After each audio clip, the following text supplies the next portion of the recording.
Hello, everybody. Michael Carter alongside of Wendy Ross. It's the Hambletonian Preview Show brought to you by Racetrack Television Network. And Wendy, we're coming off 2 eliminations. Obviously, the eliminations are no longer on final day.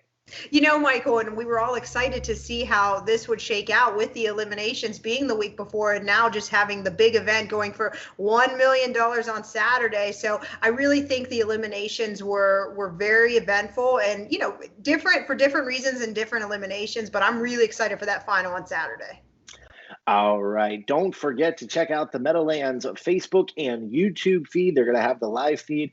Also, we're going to see the Hambletonian on CBS Sports Network beginning at 6 o'clock on Saturday. They're going to run it on tape delay. We're going to take a 30-second timeout to hear from our sponsor, Racetrack Television Network. We come back, we're going to take a look at the 2020 Hambletonian field. Racetrack Television Network brings you every race, from every track, on every screen, every day. With monthly packages starting as low as $5, RTN gives you great value and access to more live HD streaming and race replays than anyone. Visit RTN.tv today to sign up and watch on almost any device, including Roku and Amazon Fire. Use promo code TRYRTN for a 5-day free trial.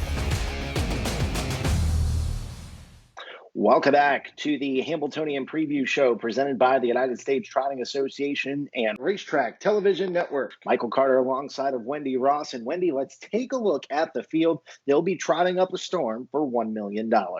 They certainly will. And what a nice group of 3-year-olds we have to look at here, starting with the one ready for money. Jingra and Tactor team up here. This colt in search of 4 in a row. Gets the rail, though. This is the most inside post that we have seen from him going into this final, but he's 2 for 2 this year, been nothing but impressive. One to watch for sure. A $150,000 Harrisburg yearling sale, number 2, back of the neck for trainer Okas Fonstead. The 3 Hollywood story. Tetrick did the driving in the elimination, but David Miller is going to pick up the drive in the final for Marcus Melander, one of the 3 that Marcus has in here. This colt very lightly raced and as at 2 in 2019, but his comeback very impressively has grown a little bit and is showing something. Was a decent 5th in the elimination, but I think this colt's got something to show. Post 3 is going to be a benefit for him. Number 4, Big Oil Team Orange Crush was 4th in the Hambletonian elimination.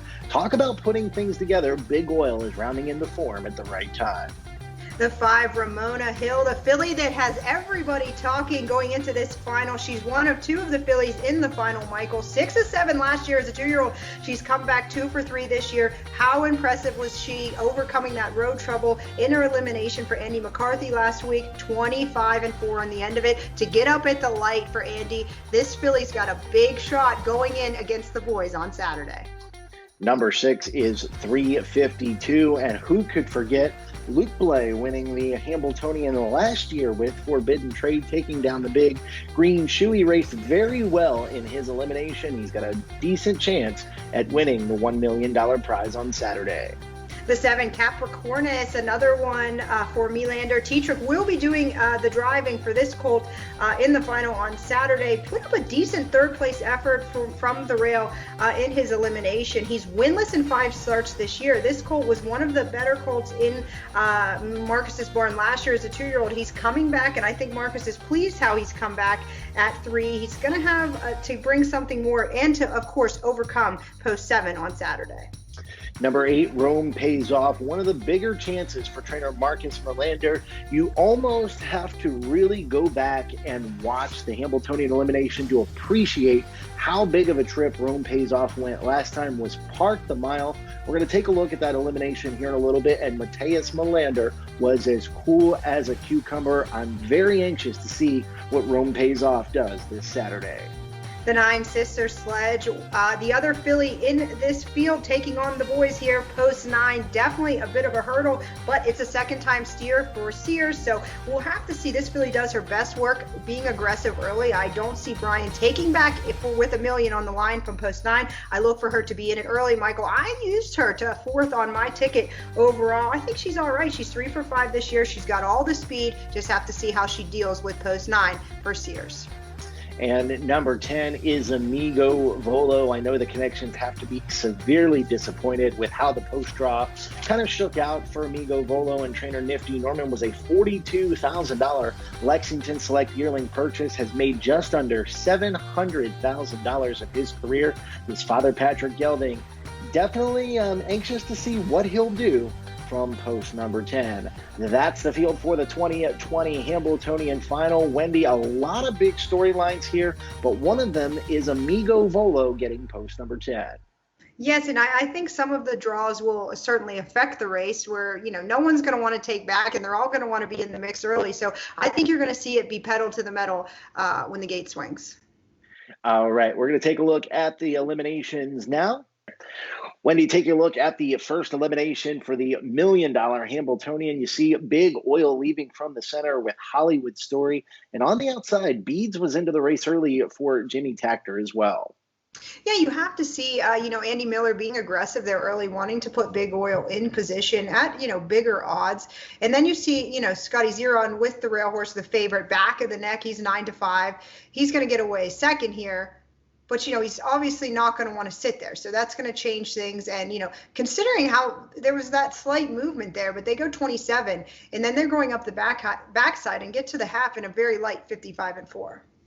Now, heading up the backstretch at this point, Scotty Z takes over the lead with back of the neck. He's trying to ration out the speed a little bit. Like you said, a 27 flat opening quarter. They were really moving on the front end.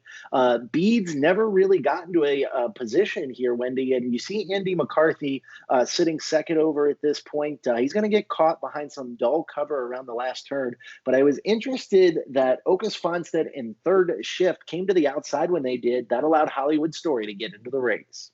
Yeah, Hollywood Story gets the rail trip and, rides the rail there. But the one you want to look at here is the 7, the filly Ramona Hill, literally shuffled to last, absolutely roadblocked here with traffic. Andy McCarthy swings 3 wide here coming off the last turn. Now, if you're trainer Tony Alani at this point, you said, come on, Andy, let's just get a check to get into this final. But then about halfway down the stretch, 2 things I wanted to look at. Scotty Z here riding very comfortably on the front with back of the neck.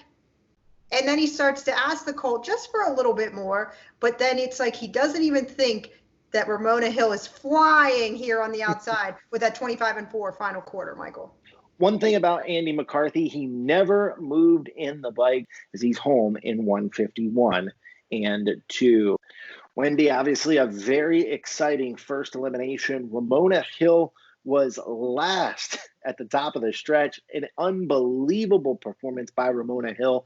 And you noticed how Scotty Z was in the bike. He was just sitting calm, asked back of the neck for a little bit, but Andy just literally sat in the sulky and she just cruised home. And I don't think you can take anything away from back of the neck. Scotty asked the colt for a little bit from, getting to the wire there, but Ramona Hill was just closing so fast. It kind of maybe just caught him just a touch off guard. And, before you knew it, that she got him right at the light. So I'm not concerned. I still think back of the neck is, raced very, very well, especially off that 55-4 half. It was so slow that it was just an absolute sprint home. But Ramona Hill, definitely the star of that elimination for sure.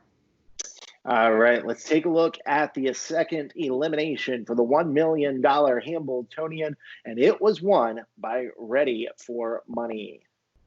Ready for Money was very aggressive early on. I think Yannick knew where he wanted to be, was up close. And this just shows how handy this colt has become for Yannick. And he's talked about that, before this race and before his last race, of how he's really grown up and he's become so much handier. Because right here, he has to really ask on him to get to the rail to take a seat fourth.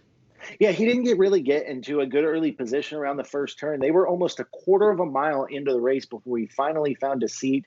You see coming first up here to the outside, Brian Sears and Sister Sledge up and after 352, who put in a very nice effort at 6-1. And at this point of the race, Ready for Money now comes to the outside for Jingra, and he doesn't really have to ask too much. The colt just goes right on. You know, Michael, the difference between this elimination to the first one was just these three lead changes. So it was a lot more action. They were much more aggressive in this elimination than they were. It wasn't quite as much action until late in the first elimination. So, this is just going to be the difference of how quick. And this is what I thought about Sister Sledge. Well, I like her on my ticket in the final because Brian, I think, is going to be aggressive from post 9, and he's going to put the filly up close early on. She has all the speed, all the tools to be effective in here. And I think that what will change things going into the final. But as you can see, Yannick coming off this last turn, very comfortable with his colt, ready for money, but what a trip there by the 4. Rome Pays Off, who never saw the rail, and he really races good. Keep that in mind for him going into the final of how good he raced in his elimination. Yeah, obviously a little bit leg weary here through the stretch, and Mateus Melander just asking for a little bit more to stay kept attached. You see on the outside here, 352, along with Capricornus coming up the inside.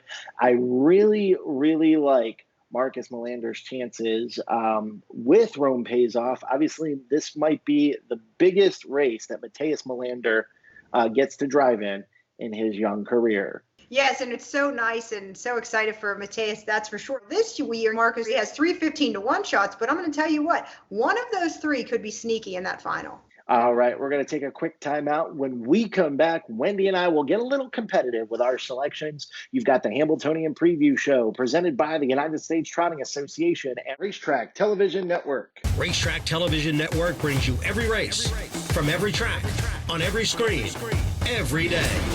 With monthly packages starting as low as $5, RTN gives you great value and access to more live HD streaming and race replays than anyone. Visit RTN.tv today to sign up and watch on almost any device, including Roku and Amazon Fire. Use promo code TRYRTN for a 5-day free trial. Welcome back to the Hambletonian Preview Show. I'm Michael Carter alongside of Wendy Ross, and it's competition time now as we talk about our selections for the $1 million 2020 Hambletonian. Well, Michael, it's going to be competitive between you and I, and of course, and especially in this field of 10 very talented 3-year-old trotters. For me, the one ready for money, impressive is in his elimination. Jingra and Tactor teaming up here in search of 4 in a row, and this colt could not be sharper, in my opinion, coming into the final with $1 million on the line. I think the rail is going to put Yannick in a little bit of a tight spot early on. Even if he's aggressive, he's going to have to probably work his way to the front.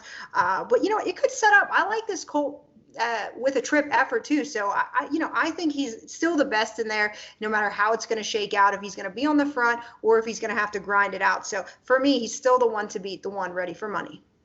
I'm going to go with the 5, Ramona Hill, who's won 2 of her last 3 starts, and she was very impressive in the Hambletonian elimination. The only thing you're not going to get with Ramona Hill is a long price. I think she's going to be very overbet in this situation, which could create some values for Back of the Neck and Ready for Money, 2 horses that I used for 2nd and 3rd.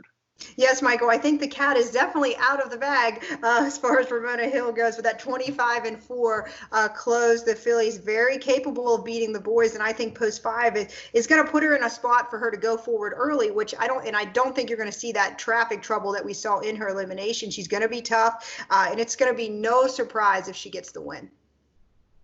All right. I also like the 2 Back of the Neck, as I said, was 2nd in the elimination to the great Ramona Hill. Trainer Otis Fonstead looking for another Hambletonian victory. Yeah, the 2 for me as well. I used him 3rd underneath because I still love the 1 and the 5 the most, but this colt was a winner coming off the last turn. A little bit of a lighter half, 55-4, so it's set up for an all-out sprint on the way home. And he just kind of got out-sprinted by Ramona Hill that last 10 steps from the wire. I don't think it caught Scotty Z off guard, but maybe Back of the Neck just a little bit. So, this colt's another one that's very versatile. He's very handy. Speed is no question. We know that there's no element to how fast he can really go. So I still love him. And, Scotty Z certainly knows how to win the Hambletonian as he's in search of his 3rd. All right. And I'm going to go with number 8, Rome Pays Off, to conclude my ticket for trainer Marcus Melander. Was parked the mile, as we saw just a little bit ago. Obviously a little bit tired through the stretch, but didn't see a pylon the entire way. In my opinion, this is Marcus's best chance to win the Hambletonian. I agree with you. I like the 8 as well, and I'm just always rooting for the Melanders. But for me, I use the 9 Sister Sledge, the other filly. So I'm going to use 2 fillies on my ticket going into this final on Saturdays. But you know what? The post 9 is obviously a hurdle, but also it's the second time steer for Steer, so he's going to know her a little bit better. This filly can get off the gate, and she's got a ton of speed as well. She's going to be in it, and one to consider to round out your long shot plays. All right, a very competitive $1 million Hambletonian coming up on Saturday. Also on Saturday, the Meadowlands will host a virtual hat contest. For more information on that, visit playmeadowlands.com. Also, the live feed on their Facebook page and their YouTube channel. And also check out CBS Sports Network for the $1 million Hambletonian on tape delay. For Wendy Ross, I'm Michael Carter. We'll see you next time.